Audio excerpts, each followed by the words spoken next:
बिस्मिल्लाहिर्रहमानिर्रहीम अस्सलाम वालेकुम। आज का मेरा मौजू है गैरत की ज़रूरत है। दुनिया का बहादुर से बहादुर इंसान भी हारिश के वक़्त हाथ और लतीफ़े के वक़्त कहका कंट्रोल नहीं कर सकता।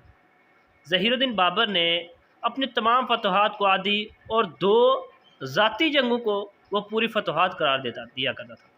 इसका कहना था कि मुझे जंगल में एक अस्दे ने झगड़ लिया था और मुझे अपने आप को बचाने के लिए कई घंटे अस्दे से लड़ना पड़ा, यहाँ तक कि मैंने अस्दे को शिकस्त दे दी। इस तरह से एक बार खारिश का मर्ज़ लाहक हो गया। वो सारा दिन जिस्म पर तेल मालकर नंगा बैठा रहता था।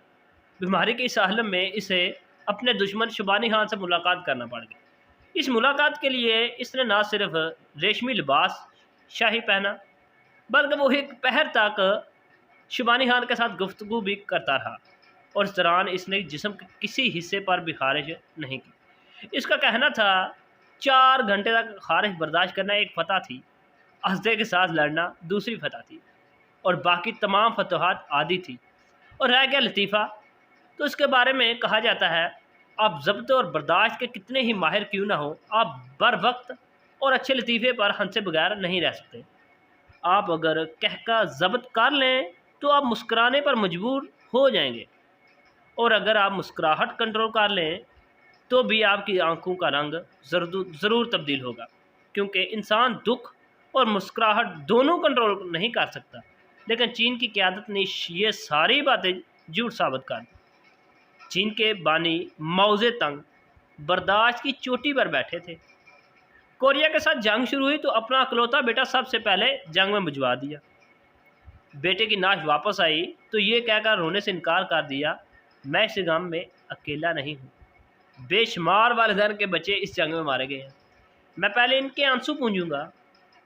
बर्दाश्त की ये हद थी कि 80 साल की उम्र में सर्दियों की यख रात में ऐलान कर दिया, मैं दरियाए शंघाई तैर कर अबूर करूंगा।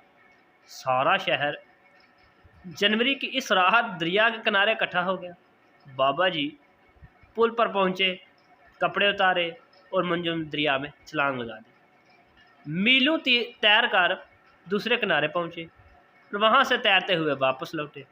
अंग्रेज़ी ज़बान के आलम थे, मगरब में छपने वाली हर अच्छी किताब मंगवा कर पढ़ते थे। रिचर्ड निक्सन माओ ज़ेतुंग से मिलने आ गया तो इसे इसकी सारी किताबें दिखा दी। निक्सन ये देखकर हैरान रह गया, क्योंकि माओ ज़ेतुंग न सिर्फ इसकी सारी किताबें पढ़ कर रखी थी, बल्कि ओवराग पर फुट नोट्स भी थे और बाद जंगों पर सवालिया निशान भी थे।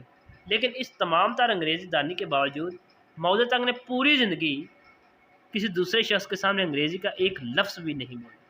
इसकी वजह चीन और चीनी ज़ुबान से मोहब्बत थी। वो कहते थे, मैं दुनिया को बताना चाहता हूँ चीन गूंगा नहीं है, इसकी एक ज़ुबान है, और अगर दुनिया हमारे करीब आना चाहती है, ये हमें समझना चाहती है, तो इसे हमारी ज़ुबान समझना और जानना होगी। माओ ज़ेतुंग ने पूरी ज़िंदगी किसी दूसरे मुल्क का दौरा नहीं किया, इसने कभी किसी दूसरी ज़मीन पर पाँव नहीं रखा। वो कहते थे, मैं चीन का लीडर हूँ, चीन में रहूँगा। चनाचे इनकी जगह चुएन लाई दूसरे ममालिक के दौरे करते थे, और आप बर्दाश्त की इंतहा देखिए। वो अंग्रेज़ी ज़बान समझते थे, लेकिन जब इन्हें अंग्रेज़ी का लतीफ़ा सुनाया जाता था वो खामोश बैठे रहते थे। कहका तो दूर, इनकी आंखों का रंग तक तब्दील नहीं होता था। लेकिन यूँ ही इस लतीफ़े का चीनी ज़बान में तर्जमा किया जाता था, वो खुलखुला कर हंसते थे और इनका कहका वहाँ मौजूद तमाम लोगों से बुलंद होता था। और ये वो लीडरशिप थी जिसने जंग, असला और फ़ौज के बगैर चीन को दुनिया की उभरती हुई सुपर पावर बना दिया, जिसने अपने अज़ली दुश्मनों को मेड इन चाइना पर मजबूर कर दिया। लिहाजा आज अमेरिका के कौमी दिन पर भी आतिशबाजी का सामान चीन से मंगवाया जाता है, और अमेरिकी झंडू और आज़ादी के मुजस्समों तक के नीचे मेड इन चाइना लिखा होता है। और आप दुनिया के किसी कोने में चले जाएं, आप मसनूआत की किसी दुकान में कदम रख दें, आप मेड इन चाइना से नहीं बच सकेंगे। और ये सब चीन की इस क़यादत का कमाल है, जिसके पास पूरी ज़िंदगी 3 जोड़े कपड़े, जूतों के 2 जोड़े और एक साइकिल थी, और जिसने ज़िंदगी की आखिरी सातें 3 महल्ले के घर में गुजार दी थी। ये जानकर आपको शायद हैरत होगी, पाकिस्तान पहली खिड़की था जिसे चीन के लोगों ने दुनिया को देखना शुरू किया था।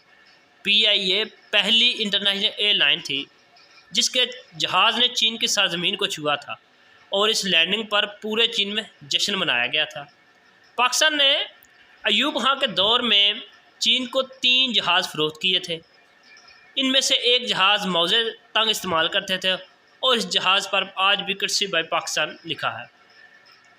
पाकिस्तान पहला मुल्क था जिसने चीनी मसनूआत की इंपोर्ट की इजाज़त दी थी और हम एक तवील अरसे तक चीन के रेज़र और सुइयाँ इस्तेमाल करते रहे। पाकिस्तान ने चीन के मुसलमानों को हज और उम्रे की सहूलत भी दी थी।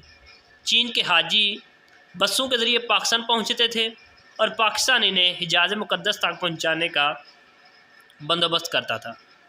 पाकिस्तान का वीज़ा कभी चीन के लोगों की सबसे बड़ी ख्वाहिश होता था, लेकिन आज वो चीन दुनिया में तरक्की की इंतहा को छू रहा है, जबकि हम अपने ही मज़ार के मुजावर बनकर रह गए हैं। हमने कभी चीन की तरक्की और अपनी तंज़ली का जामे तजिया नहीं किया। हमने कभी इन वजूहात का जायज़ा नहीं लिया जिनके बायस चीन हो गया। चीन के बायस चीन ने चाँद पर मेड इन चाइना की मोहर लगा दी। चीन के ज़रिए चीन ने न सिर्फ अपने 1.25 अरब लोगों को रोज़गार, सेहत, तालीम और शानदार ज़िंदगी फराहम की, बल्कि वो दुनिया भर के 6.5 अरब लोगों की माँ भी बन गया। आप चीन का कमाल देखिए, पूरे यूरोप में ऐसे 39 शहर हैं जिनकी आबादी 10 लाख से ज़्यादा है, जबकि चीन ने पिछले 30 बरसों में 160 ऐसे नए शहर आबाद किए हैं जिनकी आबादी 10 लाख से ज़ायद है और इनमें दुनिया की तमाम जदीद सहूलतें भी मौजूद हैं। आज मर्सिडीज़ कारों का सबसे बड़ा कारखाना चीन में है। आज यूरोप, अमेरिका और पाकिस्तान में सब्जियों और फ्रूट पर भी चाइना का स्टिकर लगा होता है। आज दुनिया की 36,000 मल्टीनेशनल कंपनियां चीन में फैक्ट्रियां लगाने पर मजबूर हो गई हैं, लेकिन हमने कभी चाइना की इस तरक्की की वजूहात तलाश करने की कोशिश नहीं की और ना ही अपने ज़वाल के शवाहिद इकट्ठे किए हैं। हमने कभी नहीं सोचा कि चीन की तरक्की के 4 असूल थे: मुखलस लीडरशिप, अनथक मेहनत, अपनी ज़ात पर इन्हिसार और ख़ुददारी। चीन ने कभी दूसरी अक़वाम के सामने कशकोल नहीं रखा। इसने हमेशा अपने मसाइल पर इन्हिसार किया है। ये लोग 15-15 घंटे काम करते थे और जब इस काम से फ़ारग होते थे तो दूसरों के काम में हाथ बटाते थे और इनकी लीडरशिप ने अपना तन, मन और धन कौम पर वार दिया था। इनके लीडर का जनाजा 3 मरले के घर से निकला और इसने पूरी ज़िंदगी किसी दूसरे मुल्क में कदम तक नहीं रखा था। और चीन की ये चारों खूबियाँ हमारी सबसे बड़ी कमज़ोरियाँ हैं। हमने कशकोल को अपनी मईशत का सहारा बना लिया। हम दूसरों के वसाइल पर इंसार करते हैं। हम दुनिया में सबसे ज़्यादा छुट्टियां करने वाले लोग हैं और हमारी लीडरशिप की जड़ें मुल्क से बाहर हैं। इनकी औलादें और घर तक दूसरे मुल्कों में है।